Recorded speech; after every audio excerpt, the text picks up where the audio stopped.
আসসালামু আলাইকুম। আমি ওয়েট করতেছিলাম কখন নদীর মাঝখানে আসবে আর আমি ভিউটা ক্যাপচার করব। পার্সোনালি আমি অনেকক্ষণ উপভোগ করেছি। দেন আমি মোবাইল বের করেছি। কারণ মোবাইল বের করলে আমার আর নিজের এনজয়মেন্টটা থাকে না। তো আমি ভিডিও করতেছিলাম। পিছনের পানির দৃশ্যটা আমার কাছে খুবই ভালো লাগতেছিল। অ্যান্ড এত স্পিড ছিল যে আমি খুব ভয়ে ছিলাম। দেন আমি আমার হাতটা বের করি। হাতটা বের করার পর দেখলাম যে এত স্পিড লিটারেলি আমার হাতটা পিছনের দিকে টানতেছে।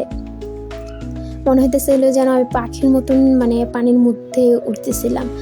তো এই জিনিসটা খুবই ভালো লাগার একটা জিনিস ছিল।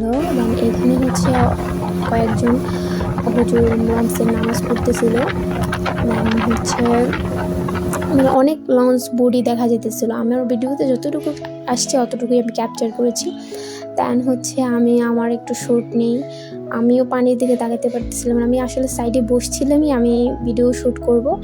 তো এই জন্য তো এত স্পিড ছিল, রৌদ্রও ছিল, বাট স্পিডের বাতাসের কারণে রোদের তাপটা এতটা বোঝা যাইতেছিল। So that was a great journey for me.